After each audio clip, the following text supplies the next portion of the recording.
오늘은 먼저 바오로 사도의 말씀부터 들어봅시다. 나는 여러분에게서 이 한 가지만은 알고 싶습니다. 여러분은 율법에 따른 행위로 성령을 받았습니까? 아니면 복음을 듣고 믿어서 성령을 받았습니까? 바오로 사도는 바리사이의 율법주의를 반대합니다. 예수님께서도 누가 아버지나 어머니에게 제가 드릴 공양은 하느님께 바치는 예물이 되었습니다 하고 말하면 아버지를 공경하지 않아도 된다고 한다. 너희는 이렇게 너희 전통으로 하느님의 말씀을 폐기하는 것이다. 이처럼 율법을 핑계로 하느님의 뜻을 어기는 율법주의를 예수님께서도 반대하셨습니다. 바오로 사도가 율법주의를 반대하고 예수님께서도 반대하셨지만 율법을 반대하신 것은 아닙니다. 바리사이들도 자기들이 율법을 지킨다고 했지 율법주의라고는 말을 안 했거든요. 그래서 같은 율법이라는 말을 쓰다 보니까 헷갈리기 쉬운데요. 율법을 예수님께서 반대하신 게 아닙니다. 율법주의를 반대한 겁니다. 어떤 율법 교사가 예수님을 찾아와서 제가 무엇을 해야 영원한 생명을 받을 수 있습니까? 하고 여쭈었을 때 예수님께서는 율법에 무엇이라고 쓰여 있느냐? 너는 어떻게 읽었느냐? 하고 물으십니다. 그가 대답을 잘하자 옳게 대답하였다. 그렇게 하여라. 그러면 내가 살 것이다. 이처럼 율법은 사는 법, 영원한 생명을 받을 수 있는 방법을 알려주는 게 율법이고 율법을 주신 분이 하느님입니다. 모세에게 십계명을 주셨거든요. 중요한 것은 율법에 무엇이라고 쓰여 있느냐는 바뀔 수 없지만 너는 어떻게 읽었느냐가 문제입니다. 율법주의자들은 겉으로만 지키면 된다거든요. 예수님은 아니다. 마음 속을 보시는 분이다. 간음해서는 안 된다고 이러신 말씀을 너희는 들었다. 그러나 나는 너희에게 말한다. 음욕을 품고 여자를 바라보는 자는 누구나 이미 마음으로 간음한 것이다. 이게 하느님께서 보시는 율법의 판단 기준입니다. 율법주의자들은 마음으로 간음한 거는 간음한 거 아니라고 스스로 해석을 해버립니다. 예수님은 아니다. 이미 마음으로 간음한 것이다. 하고 가르치십니다. 내가 율법이나 예언서의 말씀을 없애러 온 줄로 생각하지 마라. 없애러 온 것이 아니라 오히려 완성하러 왔다. 분명히 말해두는데 천지가 없어지는 일이 있더라도 율법은 1.1획도 없어지지 않고 다 이루어질 것이다. 십계명 외우고 계십니까? 십계명을 안 외우고 계신 분들은 하느님께서 주신 말씀을 그 기준을 아예 생각도 안 하는 겁니다. 분명히 알고 계셔야 됩니다. 오늘 복음은 여복에 빵 3개만 구워주게 하는 이야기입니다. 이 이야기의 교훈은 벗이라는 이유 때문에 일어나서 빵을 주지는 않는다 하더라도 그가 줄곧 졸라대면 마침내 일어나서 그에게 필요한 만큼 다 줄 것이다. 내가 너희에게 말한다. 청하여라. 주실 것이다. 찾아라. 얻을 것이다. 문을 두드려라. 열릴 것이다. 누구든지 청하는 이는 받고 찾는 이는 얻고 문을 두드리는 이에게는 열릴 것이다. 이것이 오늘의 가르침입니다.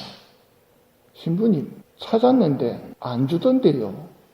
왜 그렇겠습니까? 앞에 오늘 비유의 핵심이 줄곧 졸라대면입니다. 항구한 기도, 항구하게 청하고 항구하게 찾고 항구하게 문을 두드릴 때 받게 된다는 겁니다. 오늘 이 이야기는 어제 예수님께 저희에게 기도하는 것을 가르쳐 주십시오 하는 부탁에 이어지는 내용입니다.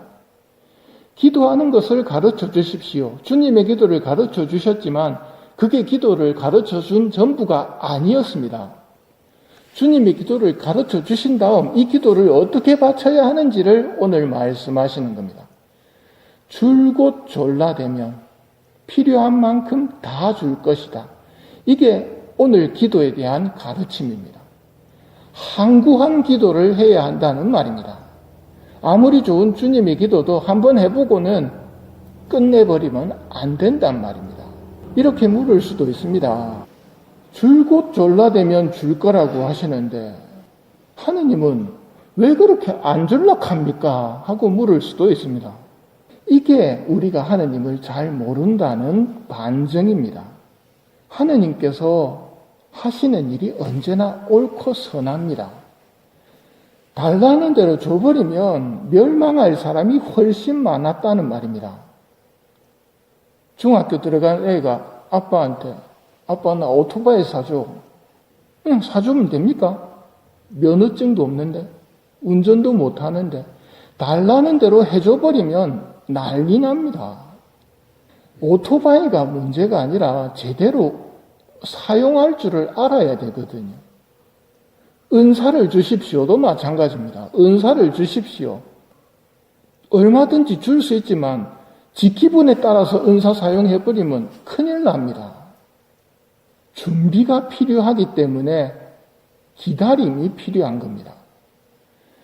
줄곧 졸라대는 동안 하느님께서는 현세의 은총뿐만 아니라 영원한 생명까지 준비하시는 분입니다. 하느님의 생각은 우리보다 훨씬 선합니다. 나만의 구원이 아니라 내가 사랑하는 이들의 구원까지도 안배하시는 하느님이십니다. 기도 안 하고 성당 안 다니는 놈, 그놈 망해버리는 거 내가 원치 않는다면 나를 통해서 그에게 구원이 갈 수 있도록 하느님께서는 안배를 하십니다. 나에게 걔가 져야 하는 십자가 일부를 떼어서 얹어주실 수도 있단 말입니다. 걔를 구원하기 위해서. 그리고 하늘나라 갔을 때는 말하겠죠. 참 잘하셨습니다. 저에게 걔 십자가를 얹어주셔서 걔를 구할 수 있게 해주셨으니. 비오신 분님에게 한 자매가 찾아와서 이야기합니다. 나는 왜 이렇게 힘듭니까? 사는 게. 신부님이 말씀하시죠. 당신의 고생은 이제 올 연말이면 끝날 것이요. 그대에게는 두 사람의 형제가 있어. 다 올바르게 살지 못하고 있는데 당신이 겪은 그 고통 때문에 두 사람은 구원받을 것이요. 하느님은 이런 분이십니다. 왜 안 주려고 하느냐고 묻는다는 말은 하느님을 정말 모른다는 말입니다. 하느님을 정말 모르는 사람이 하는 빈말이 아버지의 뜻이 이루어지십시오 하는 주님의 기도입니다. 하느님을 어떻게 믿고 아버지 뜻이 이루어지게 기도하는 겁니까? 우선 하느님부터 알게 해달라고 청해야 됩니다. 끈질기게 기도하는 것이 믿음입니다. 기도는 믿음으로 해야 됩니다. 라는 말은 끈질기게 해야 한다는 말입니다. 해보고 안 되면 말고가 아니라 끈질기게 하는 겁니다.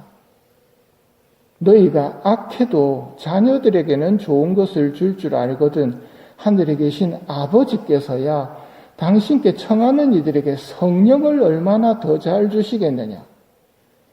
성령까지도 청하지도 않는데 감히 구하지도 못하는 은총을 주시려고 준비하시는 분이 하느님이라는 말입니다.